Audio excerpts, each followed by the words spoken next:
Hello and welcome to Brimwood Farm. Here in Suffolk, England, as well as rewilding my acreage, keeping rare breed livestock and running a market garden, I also have a small flower farm.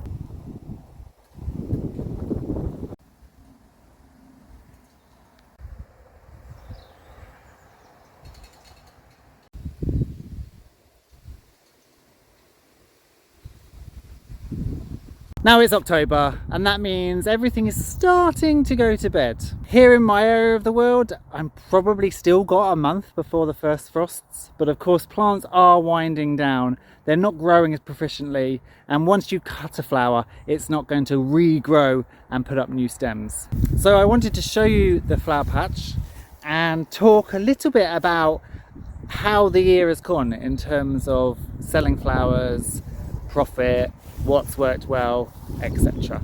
So this is the market garden end, as you can see it's also starting to wind down for the year. And then if we go to the flower farm side of things, it's the other end of the market garden. You can see that a lot of things have gone over. There's a lot of weeds, but I don't really care about the weeds right now because soon most of these flowers will be coming out. So that was a time to rejig, recover all of the beds and prepare them for next spring. So for now I'm focusing on just getting the rest of the flowers out and selling as much as possible. Now selling, that's the aim of the game, right? To make some money so that we can run our flower farms and our market gardens. And here on Brimwood Farm, the ethos is to kind of sell the flowers as the luxury product, which command a higher price, so that I can sell food at a cheaper end of the scale to help drive down those food miles and those food prices for people in the local community. Now this is where I urge you, if you're wanting to do a flower farm, to do your research, because we all see people online, established florists, established flower farms, going to market and making so much money. They take hundreds of dollars worth of flowers and they sell out. In my area in Suffolk, that is not the case. People have not made that switch from supermarket imported flowers to local flowers. And because of that, A, they don't shop for local flowers, and B, they don't want to pay the extra cost. Now you and I both know that locally grown freshly picked flowers last so much longer than shop bought flowers. But what I found over selling this year is most of the general public don't know this fact, and it's not until they've bought a bunch that they're quite astonished how long they last, and then they come back and they buy more. But that kind of building process, that building the business, building the culture around fresh locally grown flowers, is a slow one. And so I would love to tell you that I made thousands and thousands of pounds this year selling flowers. It's not the case at all. So what do we have in the flower patch at the moment?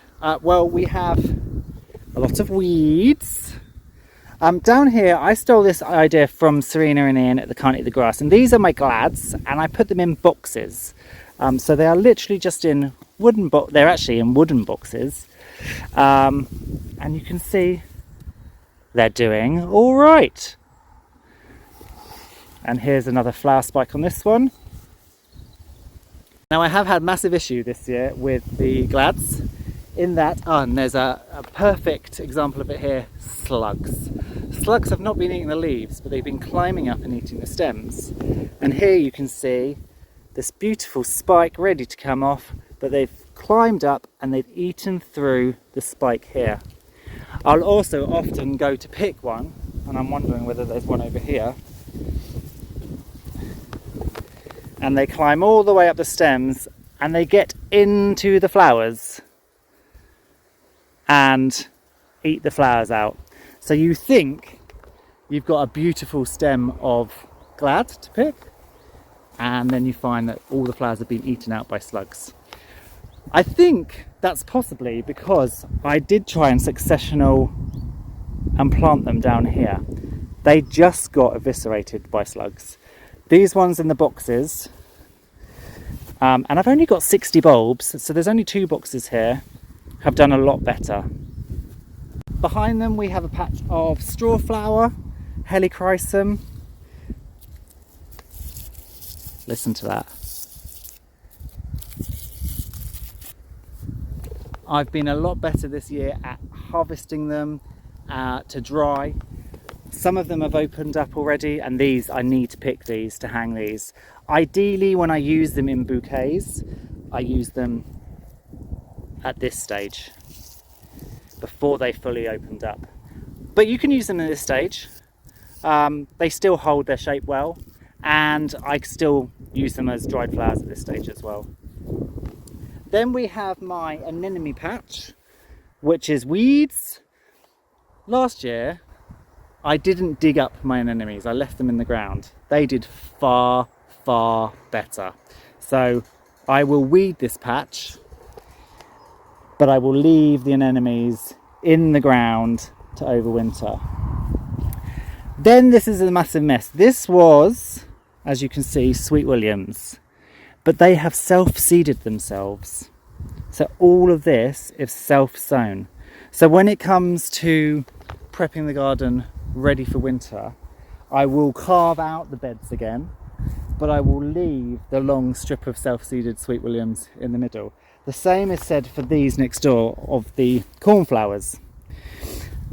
I haven't cut them back because I've been allowing them to self-seed, and then when I come through here later in the season and carve out the flower beds, I will just leave a big old run of cornflowers.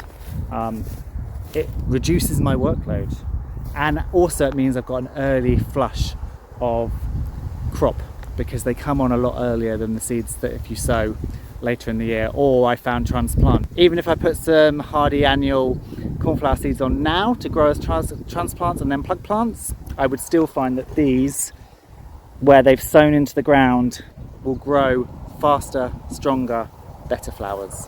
Here was my row of wallflowers, which, I mean, they're terrible plants now. This whole bed needs ripping out and redoing, so that'll be done. And then next door we have snapdragons, which are still producing. They're still producing flowers. We've still got new flower stems coming up, so I'm waiting until I rip those out because they are still making flushes of flowers for bouquets and little posies. This row we have some of my seed dahlias, which are rather lovely. Now, why seed dahlias instead of special varieties?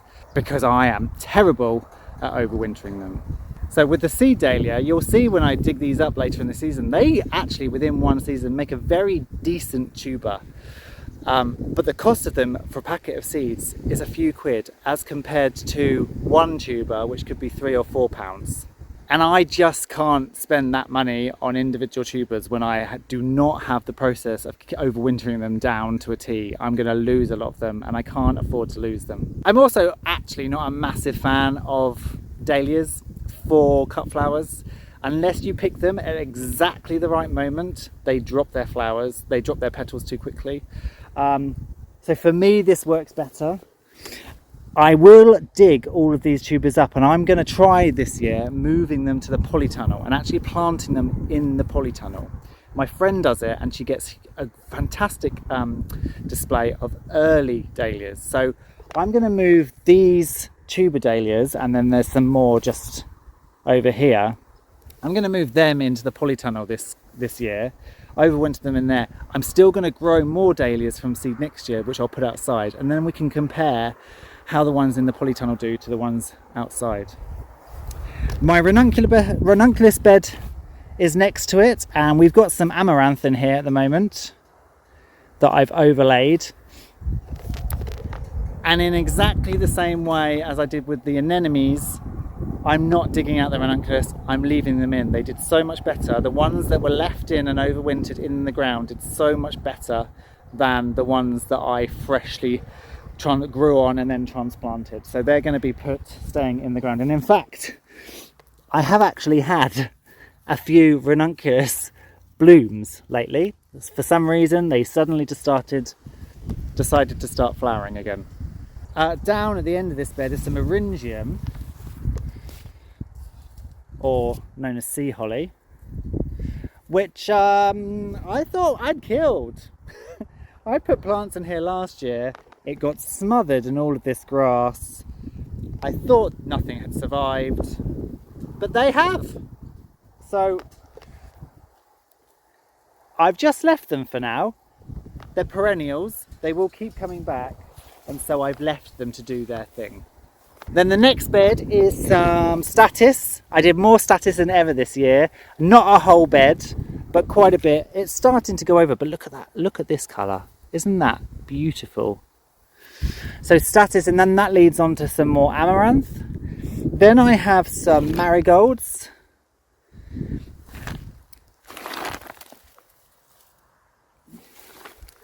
First time I've done marigolds for cut flowers. I hate the smell. I think it smells of cat pee. Some people, however, don't seem to get the cat pee scent and quite like it. So I will definitely do these marigolds again. Then I have cosmos, which I've never been able to grow cosmos, and as you can see this year, it's gone absolutely mental.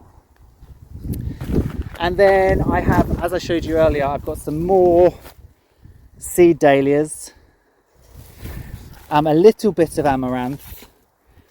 They haven't been vast plants, but you can still cut this. You can, there's the thing, that's still a usable stem within this coming out the top. That's still a very usable stem for cut flowers. And then this side is my perennial patch. It's mostly yarrow, it's mostly grass at the moment as well, but that's a perennial patch. And I've got some gaura down here, and this gaura has been amazing. The flowers don't last very long, but if you cut it like this, for instance, with one flower and then these little buds, it actually lasts in a bouquet quite a long time. The flower may drop off, but those buds just give a little bit of architecture. So money. Currently, I have probably made about £1,000 this year from flowers, which is not very much money. I've got one outlet in the local town that sells bouquets, £10 bouquets that I pop in every week. They're only really selling 3 or 4 per week. I go to several farmers markets, but the lust for farmers markets in the UK is not like it is in other parts of the world. Even the best farmers markets, unless you're in somewhere like London, they don't have high footfall. So you really, unless it's an extraordinarily busy day for some weird reason, you don't make a lot of money. And then I do also sell on the farm gate, but what I've also been finding, people do not want to buy expensive flowers on the farm gate. There's no point me spending time putting together a £10-15 bouquet of flowers on the farm gate because it just won't sell. The only things that I'm finding sell really well on the farm gate are £5 bunches of the same variety of flower. Now I don't mind selling a bunch of same flowers for £5 because although that is a cheaper price than they are probably worth, it doesn't take me any time to harvest. I'm not thinking about structure and texture and how to put a bouquet together because I'm just cutting similar. So I will literally come along, for example, and cut 15 stems of cosmos. A £5 bouquet is normally 7 to 8 stems of dahlia, 7 to 8 stems of snapdragons, and also 7 to 8 stems of strawflower. And it's simple to do, it's quick to do. I would love to make more money from the roadside stand, but the problem with harvesting with veg and with flowers, once you've cut it, you need to sell it. So whilst I'm sort of still gaining customers and making people aware that flowers are down there, it makes sense to do the £5 price point, bunches, and just sell as much as I can that way. Now obviously I can't live on making that much or that little money from the farm, but all businesses are about growing and making people aware that you're there. I have done a couple of weddings this year. They were very cheap weddings. I didn't actually do the wedding flowers. I just cut them and provided them with buckets. And that, again, that helps just spread the word. And compared with last year, I've made more money on flowers. So that's that upward incline. So am I happy with the flower year this year? I am. Would I have liked to have sold more? Of course I would. I'd have liked to have sold thousands of pounds worth. But am I happy that people are buying at farmers markets? Yes. Am I happy that I've got a collection point in town selling flowers now? Yes. And am I happy that I'm selling smaller bunches on the farm gate? Yes. So I suppose part of this video is to show you what I've got in the garden and what's growing, but also to set your expectations a little bit lower perhaps, because it can really take time to change the culture, to find customers, to get the sales rolling in. So don't compare yourself to other people on social media and YouTube that have been doing it for years and years and years, or go to markets where the footfall is in the thousands. If you are small and you're a local small business and your farmers markets are only getting a few hundred people through the door, you're not going to make as much money. But don't let that stop you. Don't let that stop you, because flower picking and harvesting and growing is fabulous, and I can't wait to do even more next year.